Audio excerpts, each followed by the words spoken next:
Well, look who showed up. The internet just got better. If this is your first time here, do the classic YouTube two-step. Subscribe and share with someone who needs a laugh today. Oh, and let me know where on Earth or beyond you're watching from. I read 'em all. Showtime. When I met Cassie for the first time, everything felt vibrant and full of promise. She had a spark about her, an effortless charisma that made heads turn whenever she entered a space.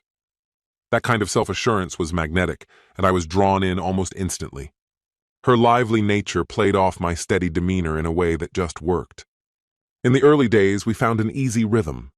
Weekend drives, impromptu date nights, long conversations that stretched into morning hours. She loved splurging on shopping getaways and going on inspiration retreats.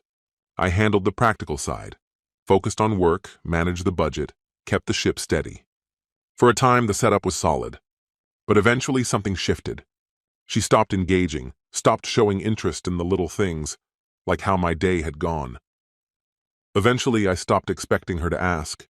The quiet that settled in wasn't peaceful, it echoed. We weren't partners anymore, just two people drifting through the same routine in the same space. I kept fulfilling my role, working hard, covering the expenses, while she floated through as if life owed her comfort on demand. It didn't come crashing down overnight. The decline was slow, almost imperceptible.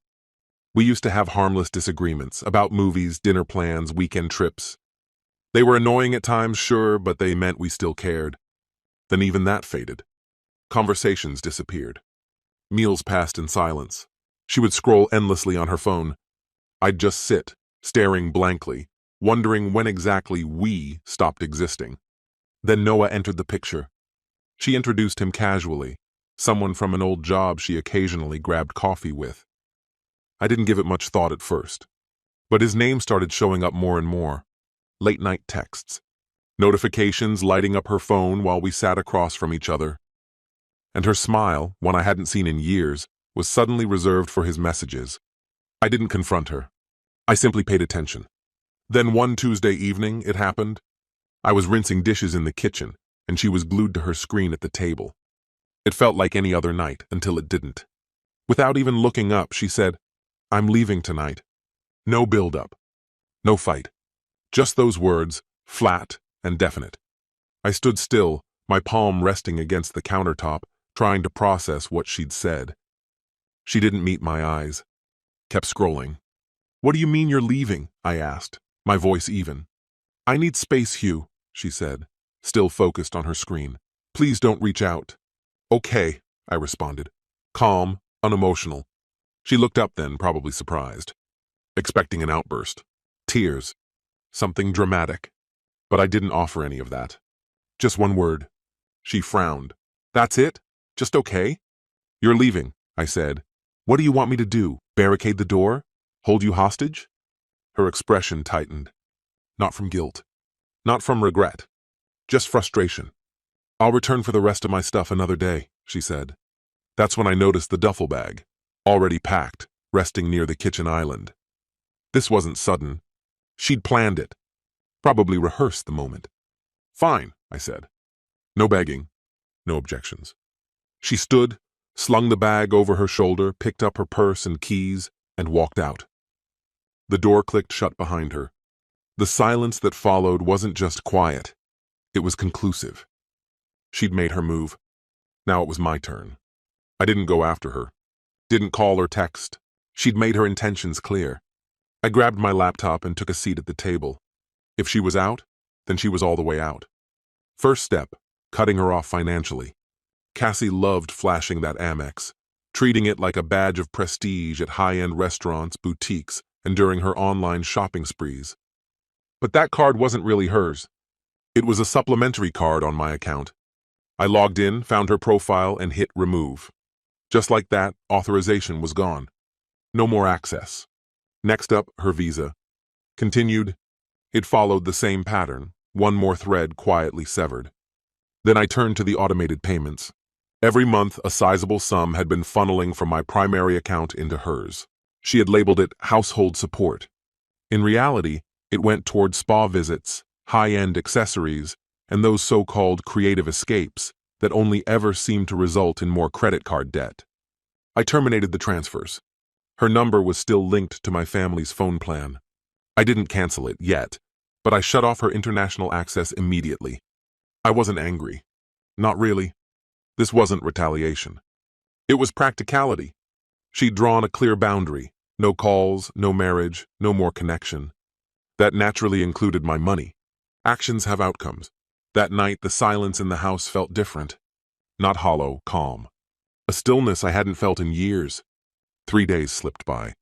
Then came the pounding, sharp, relentless strikes on the front door that made the frame tremble. I checked the peephole. There stood Cassie. Her hair unkempt, wearing a hoodie far from her usual designer outfits. Her eyes were wide, cheeks flushed, like she'd sprinted the whole way. I opened the door just slightly. "Hugh!" she panted, nearly breathless. "My card got declined at dinner. What did you do?" Leaning against the door frame, I replied evenly, "I canceled it." Her mouth parted in disbelief. "You what? Why would you do that? You said you didn't want contact. You left. Those accounts were in my name, not yours. So I removed your access." She looked at me like I was speaking another language. "That card was mine, Hugh. I need it for—" I didn't let her finish. "For dinner with Noah? The same guy you've been texting constantly? The one people saw you with earlier this week?" She froze, just a flicker of hesitation, but I saw it. Then the excuses began. "He's just a friend. That's not the point. You humiliated me. Do you know how embarrassing that was? Sounds like something you and Noah need to sort out," I answered, voice level. Her face twisted in frustration. "This isn't fair. My visa didn't go through either, and I didn't get the monthly transfer. What am I supposed to do? Maybe work. Budget. Adjust," I said without emotion.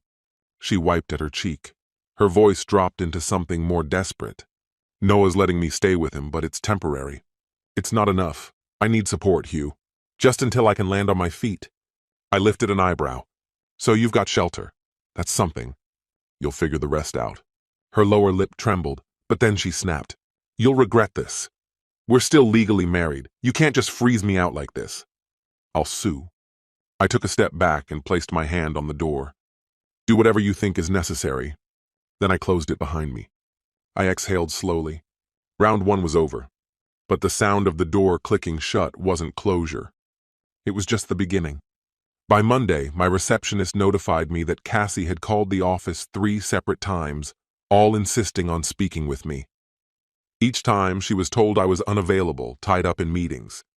She said Cassie's voice had shifted, firm at first, then hysterical. I never called back. Soon after, the messages started pouring in, from mutual friends. "Hugh, she's seriously shaken. Could you maybe just hear her out?" Or, "She says you've completely cut her off. Is that true?" I replied when necessary. Short, civil, detached. Cassie called time on the marriage and insisted on complete silence between us. I honored that, simple as that. Most people respected the situation and backed off. Those who kept pressing got no response from me. Then her brother showed up. It was Wednesday evening when I pulled into the driveway and saw Sammy waiting, arms folded, expression set. He didn't waste a second. "What the hell are you doing to my sister, Hugh?" he snapped. "She's a mess." "You can't just abandon her like this." "She walked away from me," I replied calmly, unlocking the door. "She made it clear she didn't want contact. I'm just respecting her boundaries. You shut down her cards, cut off her money. That's heartless." "That support existed because she was my spouse," I said. "She doesn't want that role anymore. That decision has consequences." Sammy frowned, shaking his head. "She screwed up, sure. But you don't just turn your back on someone after a decade together." I faced him directly. "She's the one who left. I'm not turning my back. I'm simply not paying for her new lifestyle." His eyes narrowed. "She's going to take legal action." "She probably will," I answered without blinking. "Good night, Sammy." I stepped inside and locked the door behind me. The very next day, I got a Venmo notification.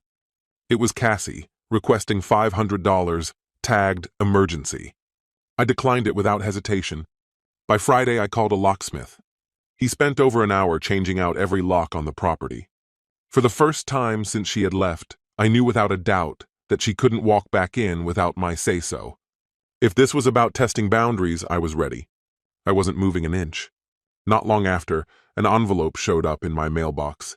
Thick, official-looking, with the name of a law firm stamped on the front. Cassie had retained an attorney. The letter accused me of cutting off support, inflicting emotional hardship, and demanded I reinstate her monthly allowance and resume covering her expenses until we finalized things. There was even a claim for spousal support. I didn't get flustered. I forwarded the whole thing to Helen, my lawyer. She's sharp, to the point, and doesn't tolerate nonsense. The following day, Helen rang me after reviewing the letter. "It's textbook scare tactics," she said. "She left the home voluntarily, told you not to contact her, and is now staying with Noah. Her case doesn't hold up." Helen mapped out the response plan. We'd reply formally, firm, civil, and free of emotion. The letter would clearly state that the house was mine before marriage, our finances were always separate, and the monthly payments had only stopped after Cassie ended the relationship. For the first time in a while, I let myself breathe.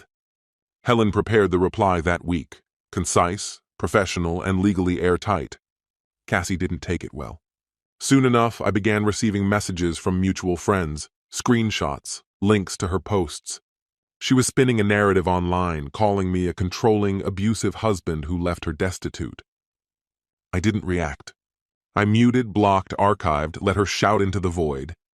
If she wanted to stir up drama, fine. I had everything cataloged, screenshots, timestamps, digital receipts, all neatly stored in a folder. My friend Jacob, who works in law, gave me some advice. Track every call, every text, document everything. People like this thrive in disorder. Don't let them pull you into it. So I did exactly that. Every voicemail Cassie left, saved. Every text, filed away. Every Venmo request, rejected and recorded.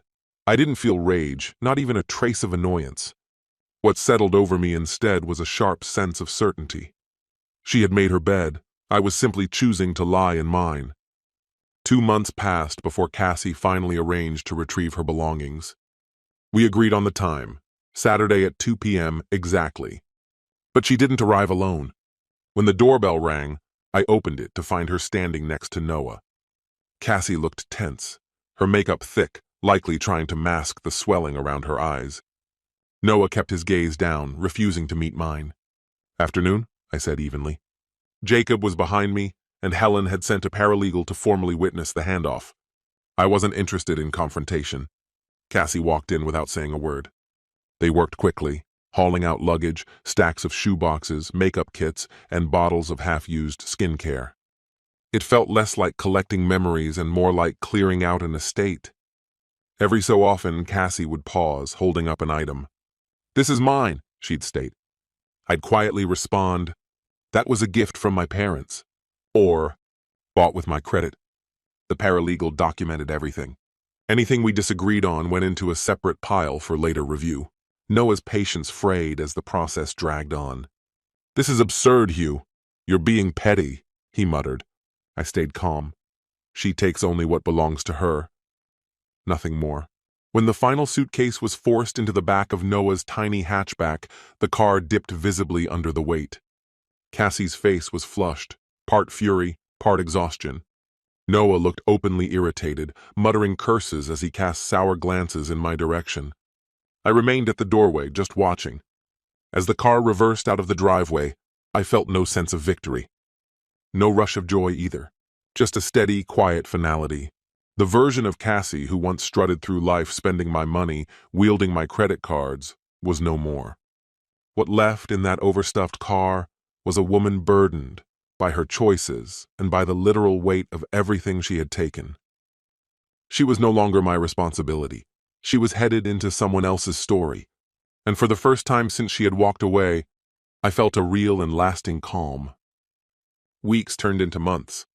The fallout didn't go how Cassie might have planned. It wasn't long before word got around. Noah had stepped out of the picture. Whatever dream she'd built around him, it didn't include him funding her lifestyle. He wasn't interested in playing the provider.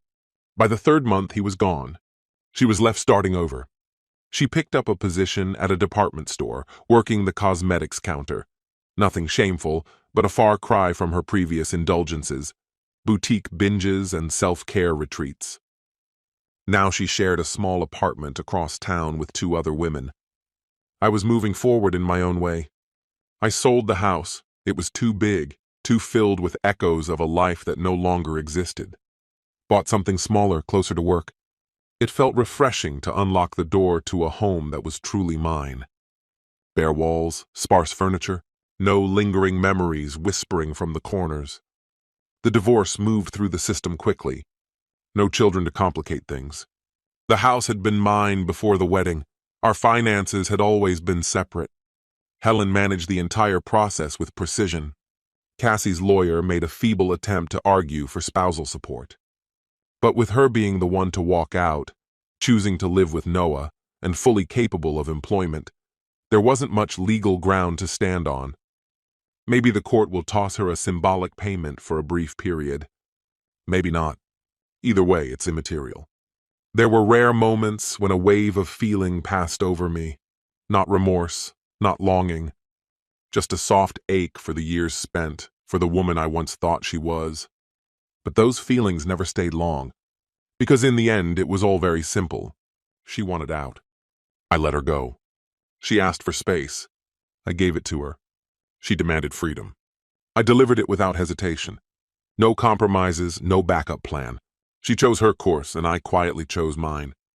The most effective revenge wasn't loud or messy. It was what I had in that exact moment. Calm. A place that was mine. A life that belonged to me again. Cassie assumed that leaving would devastate me. What it actually did was lift a weight off my shoulders. And honestly, that freedom was worth more than anything.